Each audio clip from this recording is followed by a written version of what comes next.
Welcome to A Celtic State of Mind. I'm John Dykes, and once again I'm delighted to be joined by Paul Lamb for the Celtic Matchworn Jersey podcast. Paul, welcome to the podcast. Hi Paul, good to be back on. It's always a pleasure. They're getting a lot of good feedback from all over the world for this podcast, Paul. I look forward to this weekly chat with you, Paul. But before we get started, just some news from the Axom camp. We have been named as one of the finalists in the Football Content Awards, Paul. It used to be known as the Football Blogging Awards, and this year they've changed their name. They've rebranded it as the Football Content Awards. As most people will know, we won the award 2 years ago for the best football podcast in the UK.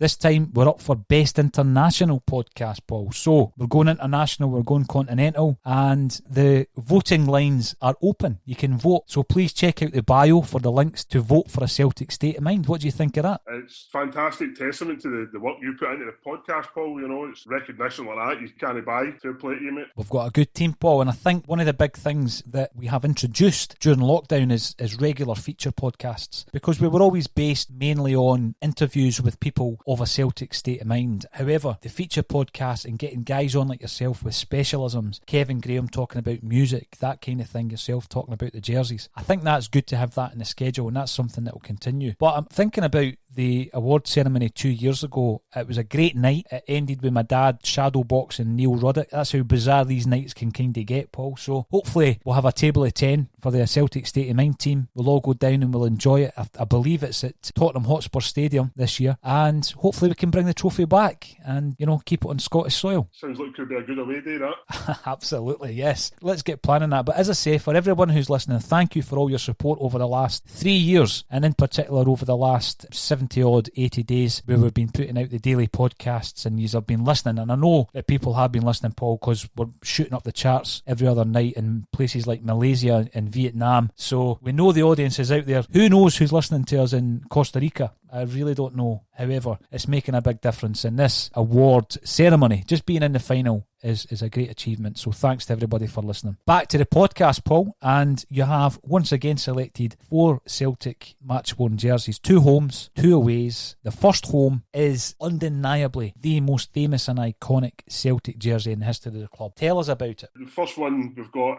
is a long sleeve version of the 1965 to 1972 home shirt, instantly recognisable across the football world. Instantly recognisable for a few reasons. The fact that back in those days, Paul, I mean, the jerseys, we wore them for years and years, decades. The one before that, you know, Neely Morecambe was wearing that in the Coronation Cup final and in the 7-1 game. And only when we moved into the 60s did we make a change in the early 60s to the round neck, the Celtic round neck. And when you actually look at it, this is the interesting thing, and this did happen on a few occasions, Paul, later on, where we wear a jersey and then we revert back to the old jersey and then we start wearing the new one again. So there's no clean break, and you can actually see that with this jersey as well. If you go back, for example, to 1963, a league game against St Mirren on the 9th of March, we're wearing the round neck jersey, and there are occasions where we alternate between the two because things were different back then. It's all to do with laundering the kit. You know, let's say you've only got enough jerseys for the first team that day, but a couple of them require stitching or they need to be repaired. You revert to the old kit for that particular game until the new one is back in use, and that is how, I guess, threadbare the finances were back then, because the Celtic jerseys at that time was the club's uniform. It wasn't something that they would sell as merchandise to generate an income. But people might think, well, it's a simple design, and perhaps we take it for granted. But when you look at that set of green and white hoops, Paul, round collar, white collar, the hoops, you know, when we talk about a quintessential Celtic kit, you and I talk about 7 green hoops, don't we? So it's 7 green hoops. Another interesting thing, and this was Neely Morecambe. Neely says that he would describe the Celtic kit as all white with 7 green hoops. And I love that, because when you think about it, it's true, isn't it? It's all white just with the hoops. And I know that when this set of green and white hoops was introduced, we were still wearing the old 1950s socks, for example. So it was green socks with a couple of white hoops on them. But they soon reverted to the white socks, which were introduced in 63. We again reverted back to the green and white ones, and then went back to the white ones in 65. Some of the difficulties, this is where you get into the realms of the collector's expertise, Paul, because sometimes to try and identify when the jersey was worn at this point, you're having to look at things like the collar label. aren't you? And to see where the Umbro International label. So are you able to identify the actual era or even the game that your jersey was worn in? This one I acquired via another collector. It's believed to have come from Italy, and to the best of my knowledge, I was told that this shirt was worn by Bobby Lennox in the European Cup quarter-final second leg in 1970 against Fiorentina. What a jersey to have. And it came from Italy. And you've already mentioned the fact that through your research you established that many, if not all, of Bobby Lennox's European jerseys were swapped with the opposition. So the likelihood is, obviously, this is coming from whoever he swapped it with, who's possibly passed it on or sold it on, and you've managed to get it from there. It is, when you're looking at match-worn jerseys, it is the number one. It's the ultimate, and everything that comes after that now is modelled on that famous jersey. Made famous, of course, by the original 9-in-a-row team and by the team that lifted the European Cup. But the run that you're talking about was the second European Cup final run, where many people actually think, Paul, and you tend to agree when you look at the opposition, the 1970 run in many ways was more difficult than the 1967 run. Leeds United, Fiorentina, Benfica. So that run was extremely difficult, and the hoops were the same. The interesting thing as well, obviously, we wore the same jerseys in the 1967 and the 1970 European Cup finals, but in 67 we had the short sleeves, and in 1970 we had the long sleeves. I've seen a few pictures recently, and I was aware of this, Paul, but maybe you can shed a wee bit more light on the jerseys that some of the Celtic players, not all of them, were wearing in the training session before the European Cup final 67, and it's the same jersey but with a white v-neck. Yeah, I've noticed that.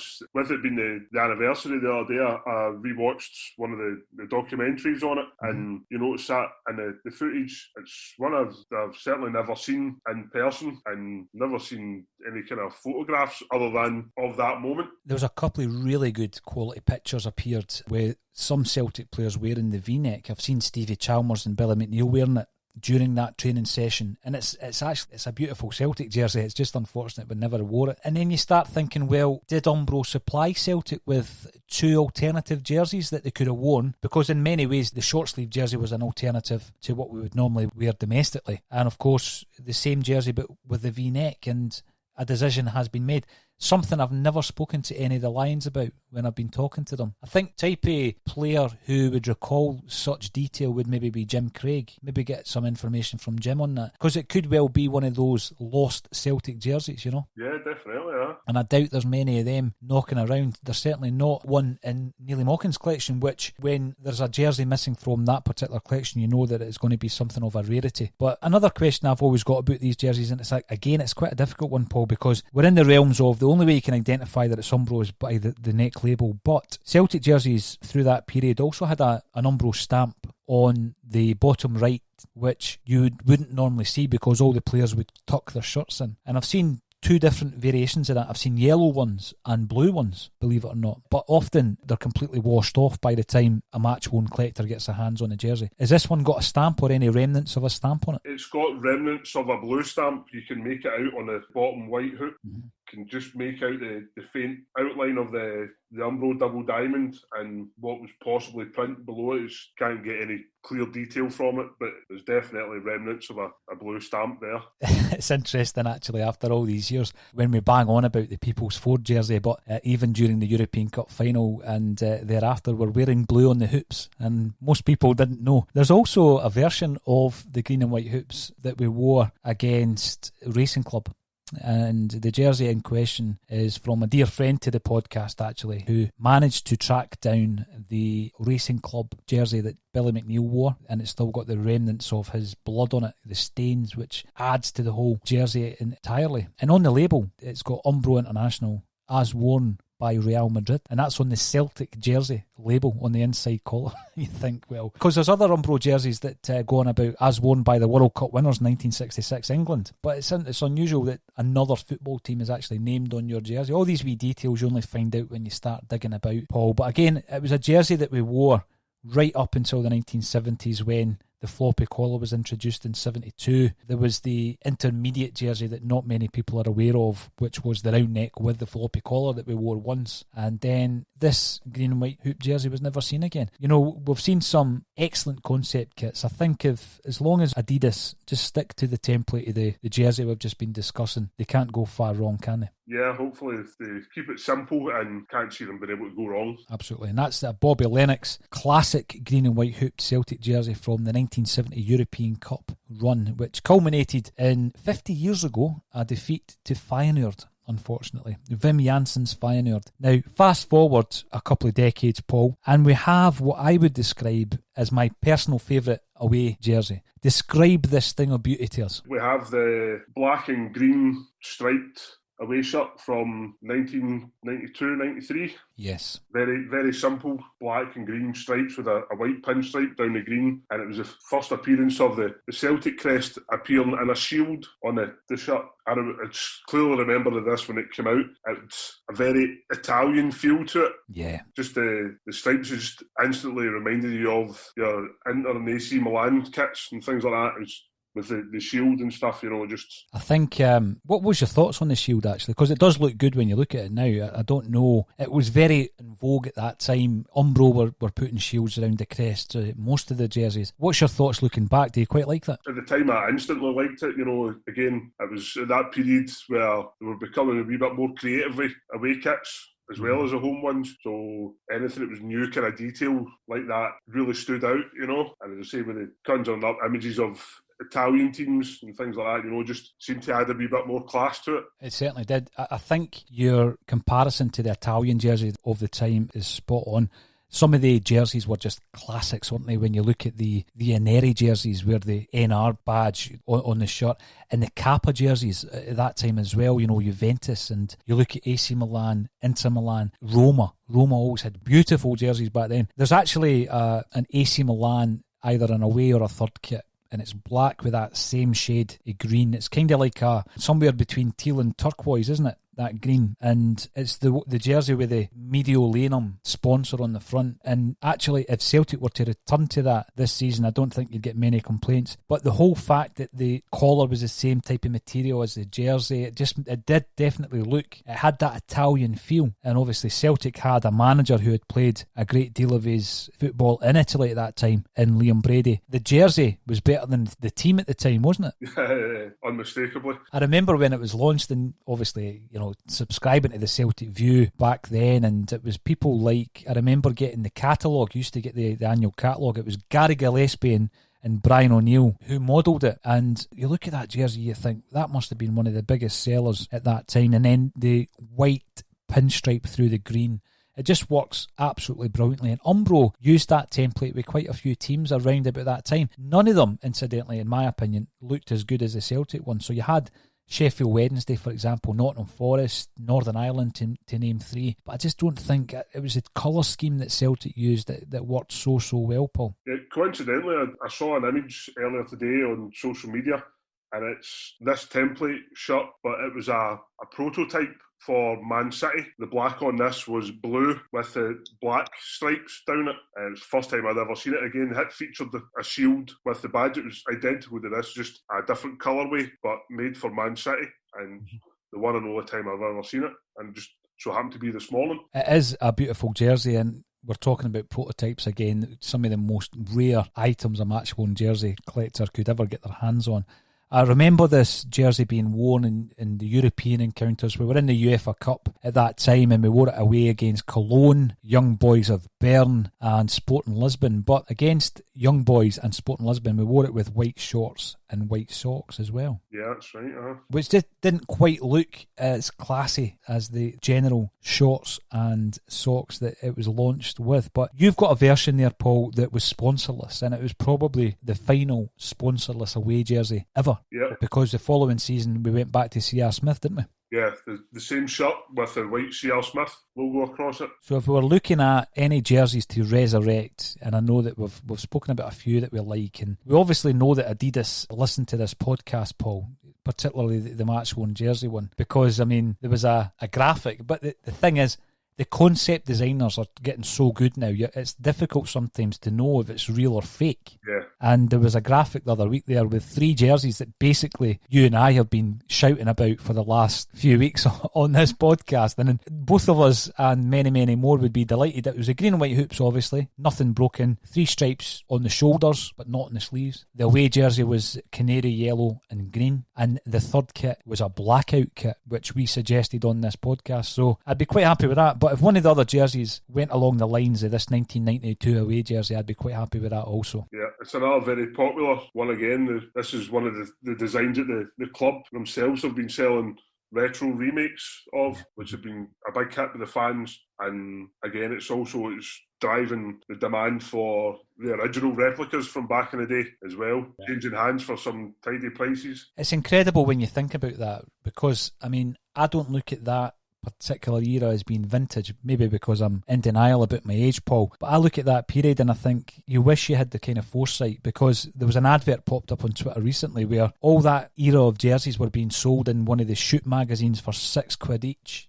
just selling them all off, and you just wish you'd had the foresight. But another point to make, and this came from Tom Grant when we did an interview with him some time ago on a Celtic State of Mind. It's a blue and white Umbro label. So Umbro were at it. They had blue on the Lisbon jersey. They had blue on the labels of these kits. And Celtic continually asked them to produce labels without the blue on it, and they just didn't do it. So yeah, an excellent design, and certainly one that Adidas wouldn't go far wrong with if they were to reintroduce it, Paul. What do you know about the wearer of this jersey or the game that it may have been worn in? This one is a long sleeve version, which is on the rear side, because obviously it was never available as a replica, as a long sleeve, only the Matchworn versions. This one has a cloth number 3 stitched onto the black panel that's built into the back of the shirt. Yeah. And the design. At the time, at first I thought it was Darius Dovchik possibly wore this, but subsequent research, watching old video footage on YouTube, I found an away game against Airdrie, and it was Tom Boyd was wearing number 3 that day, and a long sleeve version. Whether it's this exact shirt or another one, again, it's impossible to prove, but it would have been either one of those 2 players. I reckon it would have wore it. I mean, this jersey does spark memories for me of players of that ilk, Paul, and people like Rudy Vata. I think of Rudy Vata when I see this jersey as well. Big Rudy, who gives me pelters every single time he sees me, but that's only because I'm playing in the same team as him and I lack any kind of natural ability, Paul. Moving on to the second home jersey of your collection today, and it's a Nike effort. Could you talk us through the design first of all? This is the first Nike shirt produced for Celtic, 2005. Again, it's quite a simple green and white hoop home design. It's a round neck collar, and it has white flashes coming from the collar down onto the shoulder section either side. It's reverted back to a central crest with a black star above it, and the black Nike swoosh on the right hand side of it. I like the fact that the crest is returned to the centre of the jersey, Paul. These wee white flashes from the collar, they don't work as well on the next jersey we're going to talk about, but they seem to go okay on the home shirt, I think. Nice, clean, crisp green and white hoops. It's, for me, I look at that, I just think Roy Keane. That's the first player that comes to my mind. But the actual photo shoot included Neil Lennon, Craig Beattie, Jeremy Aliadier and Mo Kamara. So all the legends were getting wheeled out that day for the photo shoot, Paul. What's your thoughts on the jersey looking back? This was the period where I fell away from replica shirts when they first went to Nike. It became, because obviously at that point Nike were notorious for churning out new kits for teams every single year. They've been used to for years, through the 90s into the 2000s, where a particular kit would be launched and it would last you for 2 seasons, whether it be home or away, even if they alternated between one or the other each year to change. But Nike were notorious for changing every season. So for that reason, this is when I stopped buying replicas. So this is the first one I don't actually have as a replica myself. Again, it's very simple design, an easy first effort from Nike, I think. Nothing too controversial. And again, it brings back, as you say, memories of a certain time. It was Gordon Strachan, manager, was winning the league that season after the season before's dismay at the end of it. I think it was one of the times in the history of the club that after O'Neill left, obviously there was a bit of despondency, because the level of manager that O'Neill is and the rapport that he had developed with the Celtic fans, it would have taken a really special appointment or a really special name in the club's history to alleviate any concerns that Celtic fans had. Gordon Strachan had a very, very difficult task on his hands, didn't he? Because he didn't have that relationship with Celtic fans. And many of them just remembered him as the Aberdeen player who caused Celtic a fair bit of trouble. As an Aberdeen player, he was a thorn in the side of Celtic. So he was up against it, I think, to begin with, and it didn't help where his side ships 9 goals in 2 games against Bratislava and Motherwell, because things weren't looking great at that point. Then he started to turn it round, bringing in players like Nakamura and Artur Boruc. But it was one of the things at that time as well. Times were changing with the marketing and the merchandising of Celtic.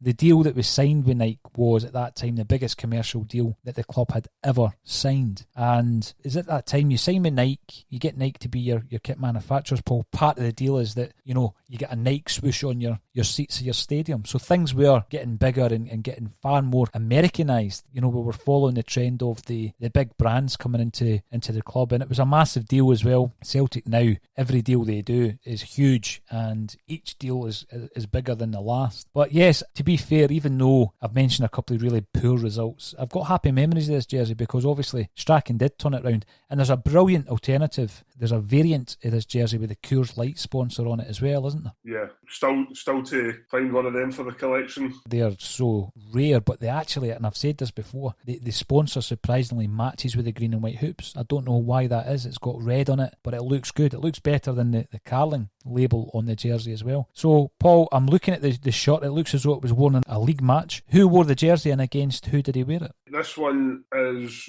one of the last home shirts worn by Stilian Petrov for Celtic. This shirt came from the title winning game against Hearts in April 2006. Big Heartsman scored to win 1-0. This was the shirt that Stilian Petrov was wearing that day. It's still very muddy from that day. It's never been washed. Some great memories with this jersey. This is the shirt that Nakamura was wearing when he scored that iconic winning goal from the free kick at Celtic Park against Man United as well in the Champions League. So great memories. And the next jersey that we're going to speak about, Paul, not so great memories. Take it away. It's the alternative version of the home shirt we just spoke about, the 2005-06 away shirt, which follows an almost identical template to the home one with the same collar and the same white flashes down from the collar onto the shoulders. And it's just an all emerald green shirt. Again, it's got the Celtic crest in the middle of the shirt with a gold star above it and the gold Nike swoosh on it. What do you think, looking at this jersey? It's not one of my favourites, and I'm wondering, Paul, if that's because of the memories of the defeat against Clyde on the 8th of January 2006 in the Scottish Cup. Has that game marred my memories of this jersey? Or looking back, you know, what do you think of that design? Well, I think even before the Clyde game, this shirt was marred from the first leg qualifier against Artmedia Bratislava, where we lost 5-0. It's a hard jersey to like, isn't it?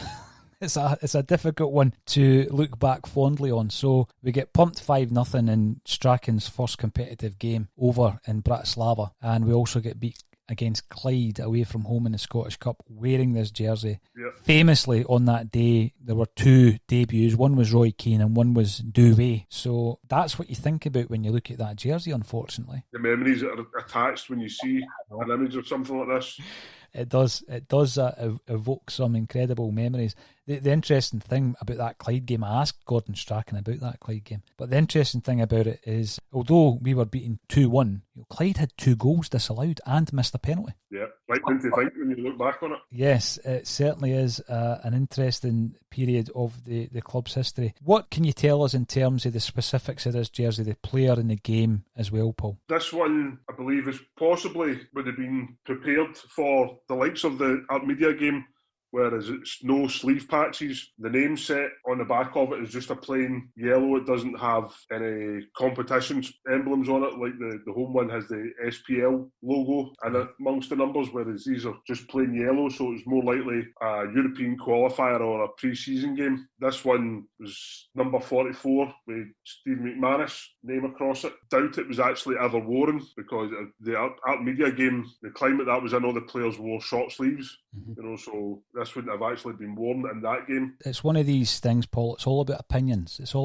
And when we do the Matchworn Jersey podcast, we do get a lot of kind of comments and feedback on Twitter, so please continue to do that if you're enjoying the chat on the Celtic Matchworn jerseys. And you can also comment on YouTube, because the podcasts are automatically uploaded to YouTube as well. And again, there's a romanticism about the jerseys that, you know, were pre-mass production, Paul. Yeah, I know they're more difficult for you to find, but there's literally, you know, hundreds of certain jerseys in circulation. So good on you for tracking them down. You continue to add to your collection. I've seen that there was another purchase this week, another jersey ticked off the list, Paul. Where can we find these 4 jerseys and the rest of your collection online? The whole collection can be viewed at www.mycelticshirts.co.uk. It's a great website. Please visit that. And also, if you're enjoying this podcast and all the podcasts that Celtic State of Mind are putting out at the moment, we are up for an international award at this year's Football Content Awards. And there is a link at the bottom of this podcast. So click on the link if you enjoy what you're hearing and vote for a Celtic State of Mind. Hopefully we can bring the trophy back up to Scottish shores. Actually, we won it in 2018 and then Open Goal won it in 2019. So we've got a bit of a monopoly there on this national award, Paul. So here's hoping that a Celtic State of Mind can go down there and claim it again. But only thing left for me to say is thanks for joining us again on a Celtic State of Mind. No problem, Paul. Thanks for having us on again. Speak to you again next week.